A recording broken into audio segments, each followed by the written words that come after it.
Hi peeps, today we're learning about empirical formulas. So first some definitions, and then we'll be taking some masses of elements and figuring out the formulas of the compound. This is what you would do in lab, is figure out what elements are in a compound and then figure out the formula from the ratio of moles. So empirical formula, first of all, is the reduced formula, and then the molecular formula is the exact formula. So molecular formula is what you always see, what you always use. The only reason we have an empirical formula is because that's the one that you would get in an experiment. So empirical means from data. So that's the only use of it, is then to find the exact formula basically. So for example, C2H6 is an exact formula, that's ethane, but you could reduce that and you would find a ratio of moles of CH3 for your empirical formula. So steps to finding an empirical formula. First, you need a mass of each element, and then you convert to moles because you're trying to find a formula which is subscripts, and subscripts are just numbers just like moles are. And then you find the ratio of moles. That means the smallest whole number ratio, because formulas are always talking about whole atoms, so you need whole numbers. And empirical formula is going to be reduced, so you need the smallest number. So steps: mass mole ratio. Here's an example. Just finding the molecular formula. If you have the empirical formula already, you have to be given the molar mass in the problem. So empirical formula, let's say, is a certain number and it has certain subscripts. Well, you're just going to compare, well, how much bigger is the whole thing from the molar mass on the periodic table than the mass of just the empirical formula that you add up just from the empirical formula. So like if it's 2 times bigger, it has twice as many atoms, so then you multiply the subscripts by 2. Okay, here's an example where we'll use both steps. So from the previous page, we'll go mass mole ratio, and then we'll multiply by the molar mass over the empirical formula. So we're given percents. The formula is not going to change no matter what the mass of the compound, the sample that we actually have, is. So the easiest thing to do with percents is assume you have 100 grams of sample. Then you can just call these percent signs grams, because if you have 100 grams, you have 82.66 grams of carbon. So then that's the mass step. Now we're going to convert to moles. So we're going to use the molar masses from the periodic table. So we get these numbers of moles. And then we're going to find the ratio. Since we want a small whole number ratio, to find a small whole number ratio, make the smallest one 1. The way you do that is by dividing everything, so you don't change the ratio, by the smallest one. So we're going to divide everything by the 6.8826, get 1 and 2.49. Sometimes students round too much there. Don't do that. That's not 2. That's 2.49, which is close to 2.5. So you can round to a fraction like 0.25, 0.33, 0.5, 0.66. That's about all you'll see in these problems.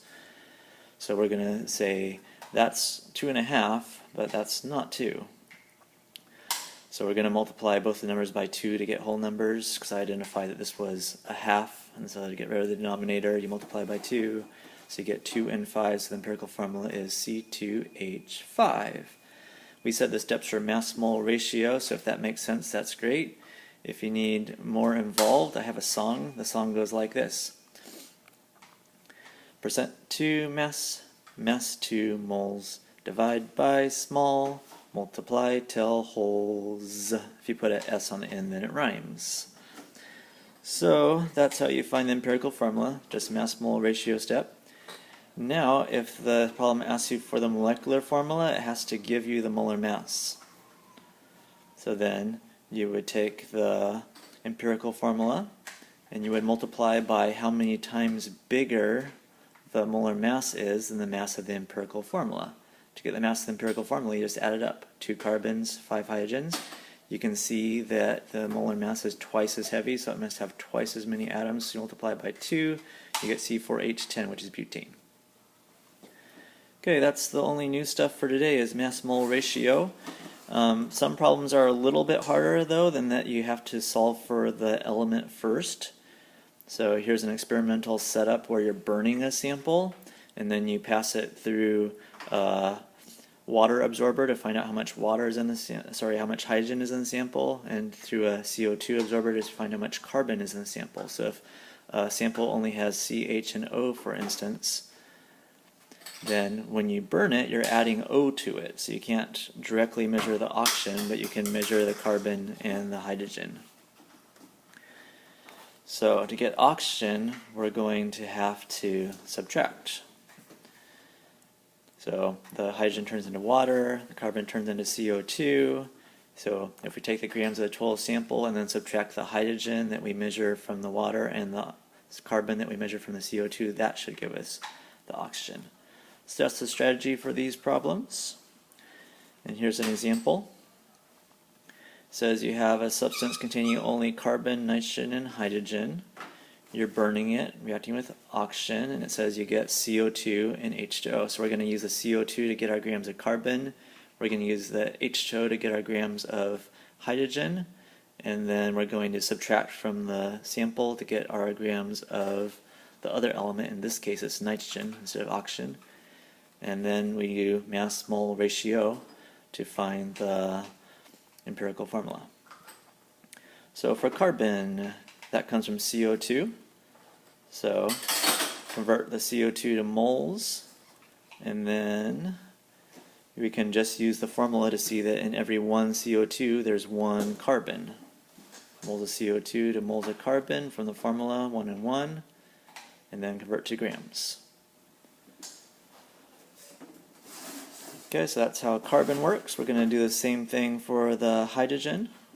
Start with the grams of water, convert to moles, and then you look at the formula.